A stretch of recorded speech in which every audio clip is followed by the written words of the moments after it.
I got a chance to try the Korg D1 and the Dexibell Vivo S1, and unfortunately I lost all the sound because you know Windows 10 computers restart without your permission. So, however, that wasn't really the point of what I was trying to do anyway. It's more of the feel, the touch of the keyboard, the responsiveness of the keys that I'm always after in comparing that and not the sound, because most of the time I use all these keyboards as controllers anyway. Last time out it was the Kawai ES110, the Casio Privia PX5S, and the Roland A88. And the Roland A88 was kind of it was the hardest to get used to at the beginning, but I think that it was the most rewarding if you had the time to put into it, because the keys were sluggish on the return back up, but still the actual triggering of the pressing those notes, you were able to get like probably the best response out of it. And the Casio Privia PX5S is a peculiar keyboard that I couldn't quite figure out what was wrong with it, but that was the one I least liked. I think it had a lot to do with the key travel being too deep.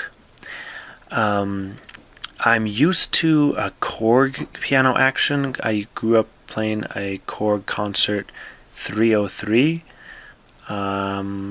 It's a very, very old model of a piano that's one of those home pianos that has the built-in speakers that weighs a ton. So the second keyboard I used was the Korg Kronos, which has the RH3, and so that made me interested in trying the Korg D1 because that has the same action, and I like that one, and I still do. Although when playing the Korg D1, I felt that the key travel was a bit shallow, which has its advantages. Like, if it's shallow, the key's got less to travel, so you could maybe do glissandos better, but you can do that on any piano anyway if it's a good one.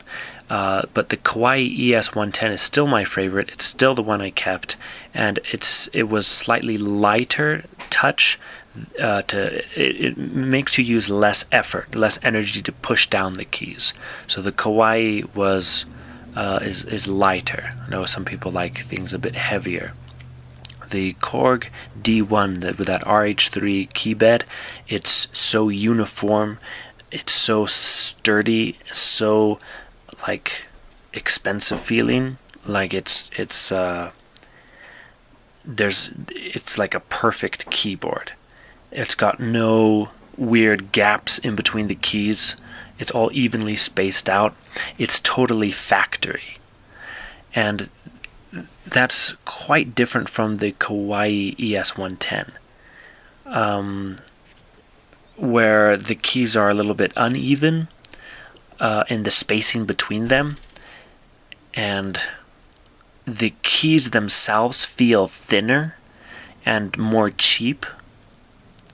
So it's kind of like that's the old broken down honky tonky upright piano in the corner somewhere, and the Korg D1 with its RH3 is like the big Mumford and Sons Bosendorfer piano over in the main room that everybody likes the best. But for me, I like the Kawai because it feels more authentic.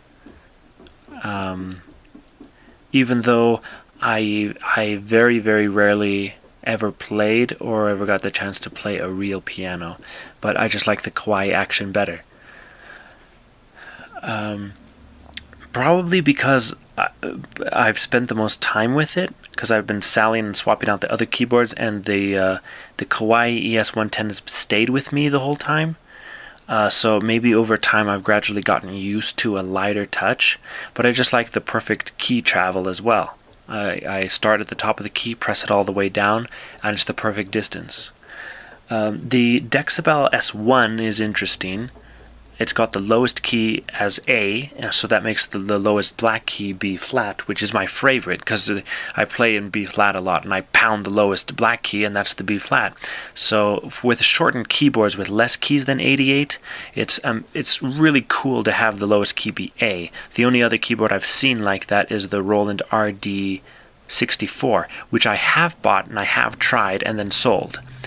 That action was very, very much like the Roland A88, where it's a big, heavy keyboard, even though it's small, and it does not save a lot of room, even though you chop off the upper octaves. It's the same thing with the Dexibell. It's a little bit shorter, but you really miss those top keys. It's kind of weird. I don't know if it was just me or I didn't spend enough time with it, but sitting in front of it when I octave down to play properly the lower register, somehow I feel boxed in. And even I thought that it wouldn't be like that. But maybe having the lowest key be A actually lends itself to more of that irregular length of the keyboard in whole than if it was a 5-octave keyboard with its lowest key being a C. So the key action on that one, the Dexibell, is like the TP, the Fatar TP something, 40, 80. It appeared in like a Kurzweil. You can watch Piano Man Chuck go over that, but it's springy compared to the other ones. The keys feel a little bit more like switches rather than real keys that you press down like on a piano, which kind of makes it sound bad, but it's just slightly that way. It's not all bad. It's perfectly playable, and I like the virtual damper pedal function as well. That's really easy to get used to. But the keys, they've got a bit of spring to them, so you can really abuse them. You can dig in, you can jump on the keyboard, you can put your weight on it, and it holds up because it kind of bites back at you. So if I was playing like a Ronda alla Turca, maybe, should I blame the keyboard, the springiness of the keys? Should I blame my mistakes on that, or my technique of my fingers? Is it going to hinder your ability to play your music or classical music? I don't know. If you're very sensitive, or it depends on just time, what you're used to. But I think that you can get by with it, and you might have a recital that's perfect 100% without mistakes on the Vivo S1, because it's no slouch. They didn't skip out on the key action or the key bed just because it's a small portable travel thing. It's not a toy. So yeah, the interface with that is a bit wonky. Whereas I edited some settings and I tried to save it, but it didn't save. So it's not the most intuitive thing, but yeah, it was a fun little keyboard to have. Interesting that not only is the lowest key A, but the highest key is E instead of ending it as C. So they added about 4 more notes above a high C, which is usually when those shortened pianos end. They start on a C, they end at a C being 4 or 5 octaves. But this thing goes a little bit lower and goes a little bit higher. And I love that keyboard because there's an 1/8 inch auxiliary in, so you can jam along with MP3s. And it's just as simple as plugging it in and it just plays. You don't have to go into the settings to enable anything. And it actually, it works even though the piano is off. You can plug the MP3 player in, the piano is off, unplugged, no batteries. You can put your headphones on, play the MP3 player, and plug your headphones into the piano, and it still works. I don't know why that is or how that is. It must be some sort of passive connection that doesn't require any power, but I thought that was kind of cool. It also has an input for the 4th-inch jack, the big headphone jack, and a little one. So if you forget to bring your adapter, that's okay. So it's a really good keyboard because it's great for stacking, because the controls are to the side of the keys instead of above the keys, which means that the keyboard is less deep. Which if you stack another keyboard over on top of it, like the 2nd or 3rd tier of your keyboard rig, the Dexibell Vivo S1 is great for that. Because if you need to edit the controls, everything is going to be right to the side of your lowest key, instead of trying to bend over and look down above, underneath your keyboard above it to try and fiddle with the settings there above it. But there are no settings there, so that's very cool. And the Korg D1 also has all of its connections off onto one side of the keyboard, and that's kind of cool because kind of keeps things neat and clean in the back, instead of having all your connections sprawled across the whole back side of the piano. It's all very compact onto one section of the piano. But yeah, I think the Korg ES110, the Kawai ES110 is still the best out of all the pianos that I've tried, at least these ones that are portable and weigh somewhere in the 20 to 30 pounds.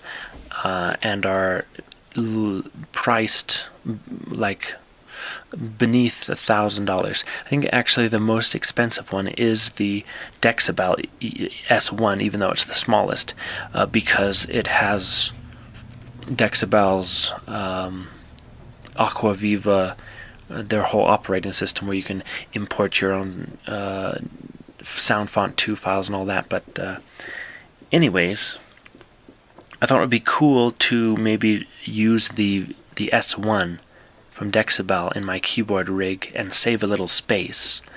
But when it gets right down to it, it doesn't save enough space to make it worth it.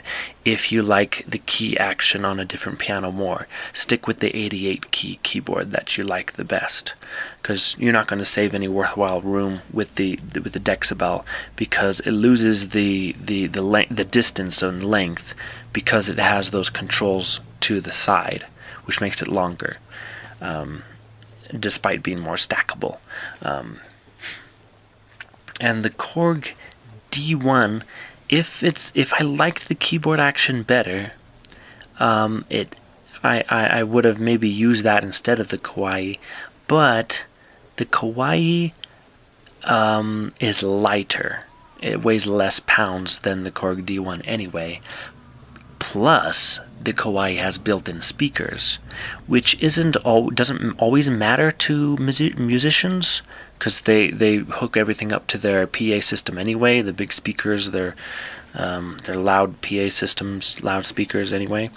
But it's really nice when you don't want to put on headphones, when you don't want to fire up all your devices or adjust the volume on your speakers, or you turn on all your devices and PA system and all that. You just turn on the Kawai if you want to hear your piano, and you just play if you have a little idea, and you don't need to, you just turn up the volume a little bit and you can hear it.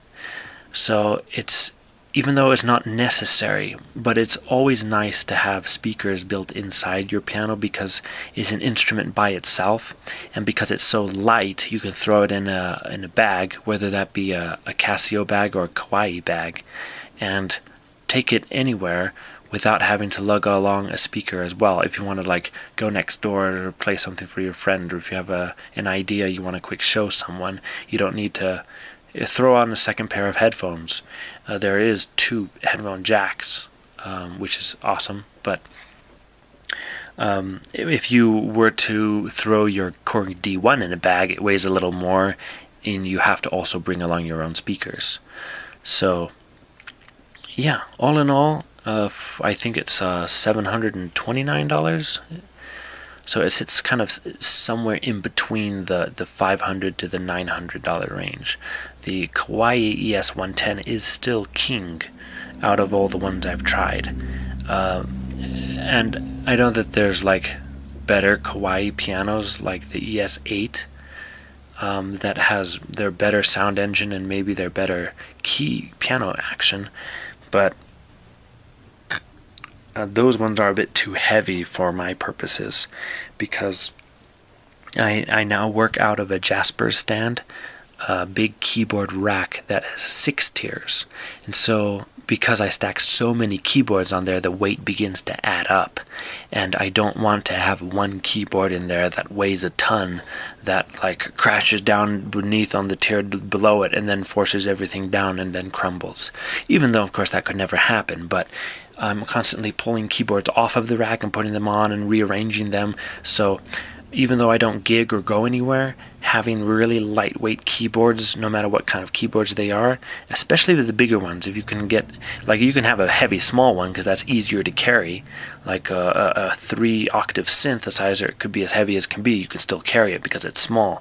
But if you have a very lightweight 88 keyboard that's big, but it's still light, that's the ticket, that's the way to go. So, yeah. See you later. I hope this is informative somehow. I don't know how. Thank you.